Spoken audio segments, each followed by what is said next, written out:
제가 약간 좀 몸이 뚱뚱합니다만은 잘 먹어야 몸이 뚱뚱한 것처럼 우리 지식도 어떻게 보면은 좋은 어떤 지식을 내가 좀 많이 먹어야 되지 않겠어요? 예를 들어서요.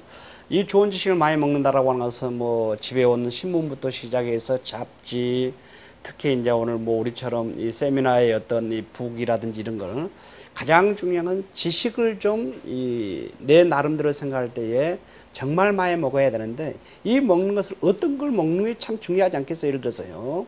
그럼 이 먹는 음식이라고 하는 것은 정말 맛깔스럽게 먹어야 되는데 내가 원하는 취향에 맞춰서 각양각색, 즉 예를 들어서 내가 입맛이 좀 맞는 어떤 책도 먹어야 되겠지만 그렇지 않은 책들도, 즉 그래서 좀 딱딱하고 힘들고 어렵다 할지라도, 즉 내가 책을 읽더라도 2페이지가 못 넘어간다 할지라도 사실은 너무 딱딱하지만 이런 음식도 먹어야 내가 몸이 건강한처럼, 첫째 저는 논리적으로 말한다라고 하는 것은 책을 좀 많이 봐야 되지 않겠느냐, 이렇게 저는 생각해 볼 수 있겠고요. 그 다음에 이제 두 번째로는 뭐 어쨌든 논리적 말하기라고 하는 것은 가장 중요한 것이 좀 본인이 좀 현장에 가서 나름대로 어떤 실습을 좀 해봐야 되지 않겠어요? 예를 들어서요.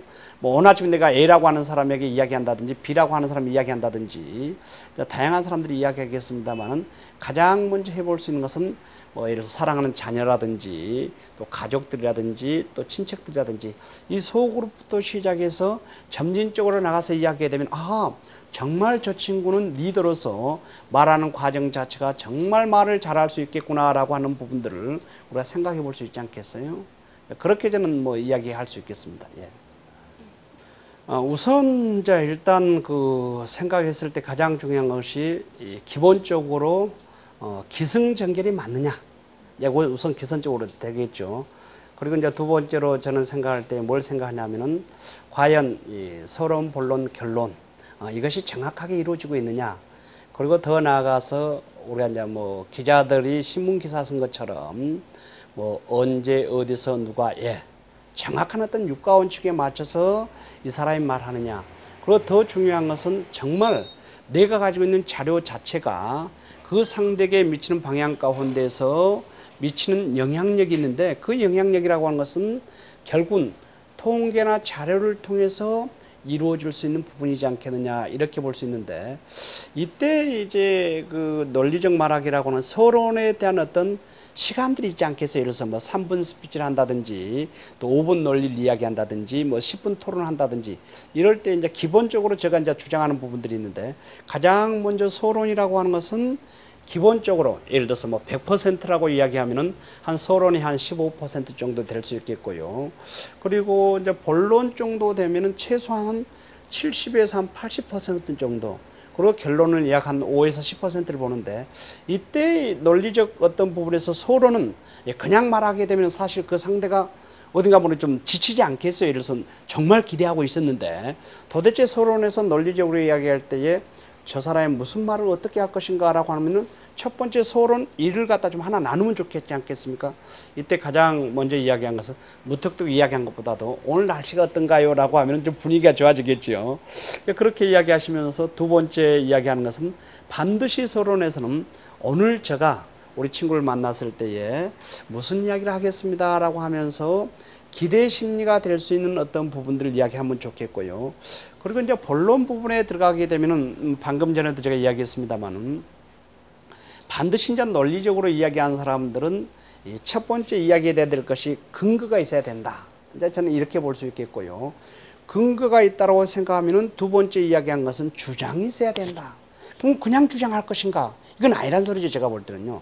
이 주장이라고 하는 것은 반드시 보장받은 내용을 가지고 주장해야 되는데, 우리 논리적으로 말하는 사람들은 이 주장성에 대한 부분들이 사실 저는 정치적으로 뭐 큰 사람들이라든지 또 예를 들어서 뭐 앞에 리더 그룹들을 보면은 가끔 말하는 거 보면은요, 자기 주장을 가지고 이야기하는 사람들이 있더라고요. 이건 사실 논리가 제가 볼 때는 아니라 보거든요. 첫 번째 논리라고 하는 어떤 이야기는 패러다임, 즉 가치적으로 주장하는 것이죠. 그러니까 도덕과 윤리 가운데 내가 얼마나 이 논리적 주장 자체가 정상적인가, 이것이 사실 논리적 주장에서 가장 중요한 넘버원이라고 생각할 수 있겠고요.